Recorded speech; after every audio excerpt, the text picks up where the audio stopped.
എല്ലാവർക്കും ഹിന്ദി വേൾഡിലേക്ക് സ്വാഗതം. കഴിഞ്ഞ ദിവസം 2 ക്ലാസ് എടുത്തപ്പം നമ്മൾ പേരെഴുതാൻ പഠിച്ചു. നാം, കക്ഷ, അതുപോലെ തന്നെ സ്കൂളിൻ്റെ പേരും അക്ഷരങ്ങൾ പരിചയപ്പെട്ട് എല്ലാവരും എഴുതി നോക്കിയോ?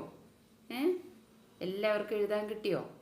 അക്ഷരങ്ങൾ മനസ്സിലായി, ചിഹ്നങ്ങൾ മനസ്സിലായ നമുക്ക് വേഗം നമ്മുടെ പേരും അതുപോലെ തന്നെ ക്ലാസ്, സ്കൂളിൻ്റെ പേരൊക്കെ എഴുതാനായിട്ട് കഴിയും. അതിനുശേഷം ചിത്രം നോക്കി നമ്മൾ പഠിച്ചു. ചിത്രത്തിൽ ചിടിയാം, സൂരജ്, തോത്തേ, കലിയാം, അതുപോലെ തന്നെ തിത്തലിയാം എല്ലാം കണ്ടു. പിന്നെ നമ്മളാണ് ഒരു കവിത പഠിച്ചത്, ധൂപ് ആഗൈ. കവിത പഠിച്ചു, കവിതയുടെ അർത്ഥം പഠിച്ചു. അതിൽ നിന്ന് സമാൻ ധ്വനിവാലെ ശബ്ദങ്ങൾ ഏതൊക്കെയാണെന്ന് നമ്മൾ കണ്ടെത്തി. ഒരുപോലെ ഇരിക്കുന്ന സമാൻ ധ്വനിവാലെ ശബ്ദങ്ങൾ കണ്ടെത്തി. ഇനി നമ്മൾ പഠിക്കുന്നത് ഒരു ചിത്രം കണ്ടു കഴിഞ്ഞാൽ അത് എന്താണെന്ന് മനസ്സിലാക്കണം. യ ക്യാ ഹെ, ഇത് എന്താണ്? അതിനെക്കുറിച്ചാണ് നമ്മൾ ഇന്ന് ക്ലാസ് ഇടുന്നത്. യ ക്യാ ഹെ, ഓ ക്യാ ഹെ. യ ക്യാ ഹെ എന്ന് പറഞ്ഞാൽ ഇത് എന്താണ്? What is this? ഓ ക്യാ ഹെ, വാട്ട് ഈസ് ദാറ്റ്? യ എന്നത്, ദിസ് എന്നത് അടുത്തുള്ളതിനെ സൂചിപ്പിക്കുന്നു. ഓ അകലെയുള്ളതിനെ സൂചിപ്പിക്കുന്നു. അതെന്താണ്? യ ക്യാ ഹെ, ഇതെന്താണ്? What is this? ഓ ക്യാ ഹെ, അതെന്താണ്? What is that? അതിനെക്കുറിച്ചാണ് ഇന്ന് ക്ലാസ് ഇടുന്നത്. അപ്പം എല്ലാവരും ക്ലാസ് കാണുക. ഇവിടെ കുറച്ച് ചിത്രങ്ങൾ കാണാം. എന്നിട്ട് ഇവിടെ ബ്രാക്കറ്റിൽ അതിൻ്റെ ഹിന്ദി കൊടുത്തിട്ടുണ്ട്.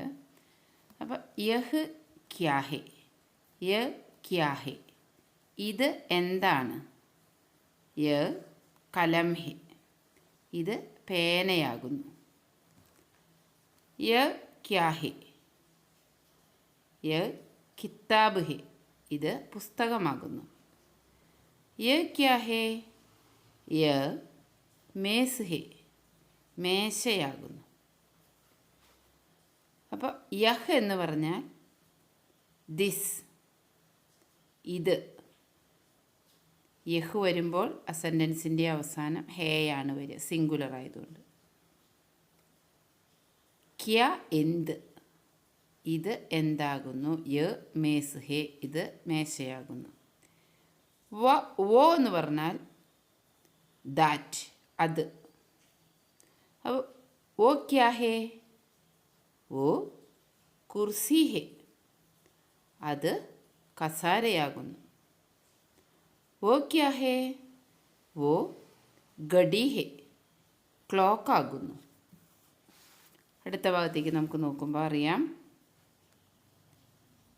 2 ഭാഗത്തും തിങ്സ് തന്നിട്ടുണ്ട്.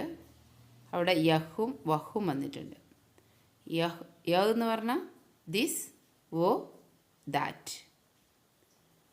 യ കിതാബ് ഹെ, യ കിതാബ് ഹെ, വ മേസ് ഹെ, ഇത് പുസ്തകമാകുന്നു, അത് മേശയാകുന്നു.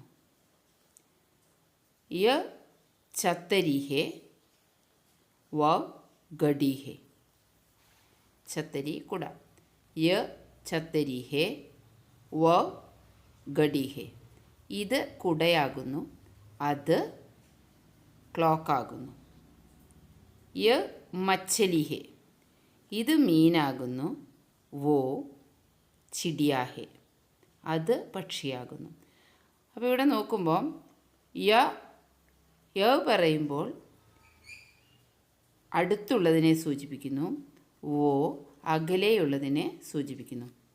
യ എന്ന് പറഞ്ഞാൽ ദിസ്, ഇത്. ഓ ദാറ്റ്, അത്. ഇത് മോഡലാണ് കാണിച്ചത്. ഇനി നമുക്ക് 5ാം ക്ലാസ്സിലെ പാഠപുസ്തകത്തിൽ പഠിക്കാനുള്ളത് നോക്കാം. പാഠപുസ്തകത്തിൽ നോക്കിക്കുക, 2 ചിത്രങ്ങൾ തന്നിട്ടുണ്ട്. ഒരു പൂമൊട്ടുണ്ട്, ഒരു പക്ഷിയുണ്ട്. ഇവിടെ എഴുതിയത് നമുക്കൊന്ന് വായിക്കാം. യ കലി ഹെ, യ കലി ഹെ, ഇത് പൂമൊട്ടാകുന്നു. യ ദിസ്, കലി പൂമുട്ട്, ഹേ ആകുന്നു. യ കലി ഹേ ഇത് പൂമൊട്ടാകുന്നു. യ ചിടിയ ഹേ ഇത് പക്ഷിയാകുന്നു. യ ചിടിയ ഹേ ഇത് പക്ഷിയാകുന്നു. ഇതിൻ്റെ ക്വസ്റ്റ്യൻ രംഗുബരേ നിറം കൊടുക്കാനാണ്. ഇവിടെ 4 നിറങ്ങൾ തന്നിട്ടുണ്ട്. ലാൽ ചുവപ്പ്, ഹര പച്ച, കാല കറുപ്പ്, നീല നീല. ലാൽ റെഡ്, ഹര ഗ്രീൻ, കാല ബ്ലാക്ക്, നീല ബ്ലൂ. നമുക്കിവിടെ 2 ചിത്രവും രംഗുബരേ നിറം കൊടുക്കണം. അടുത്ത വർക്ക് ശബ്ദ പഹഞ്ചാനെ കവിതാമേ രേഖാങ്കിത് കരെ. നമ്മുടെ കവിത പഠിച്ചില്ലേ, ധൂപ് ആ ഗയി സുബഹ് സുബഹ് കി കലിയാം പ്യാരി പ്യാരി മഹകി. ആ കവിതയിലെ ഈ വാക്കുകൾ കണ്ടെത്തി അണ്ടർലൈൻ ചെയ്യാനാണ് പറയുന്നത്. ശബ്ദ പഹഞ്ചാനെ കവിതാമേ രേഖാങ്കിത് കരെ. ആ കവിതയിൽ നോക്കിയിട്ട് ഇതെങ്ങനെയാണ് വായിക്കുക? ക ലി യാം കലിയാം, ക ലി യാം കലിയാം, ക്യാരി ക്യാരി, ക്യാരി ക്യാരി, ചി ഡി യാം ചിടിയാം, ചി ഡി യാം ചിടിയാം, ഹ വാ ഹവാ, ഹ വാ ഹവാ, ധൂപ ധൂപ് ധൂപ്, കലിയാം ക്യാരി ഹവ ചിടിയാം ധൂപ്. അപ്പോൾ ഈ വാക്കുകൾ കവിതയിൽ കണ്ടെത്തി രേഖാങ്കിത് കരയും അണ്ടർലൈൻ ചെയ്യാനാണ് പറയുന്നത്. അപ്പോൾ എല്ലാവരും ക്ലാസ് കാണുക, പറഞ്ഞതുപോലെയൊക്കെ ചെയ്യുക. അടുത്ത ക്ലാസ്സുമായി നമുക്ക് വീണ്ടും കാണാം. Okay, thank you.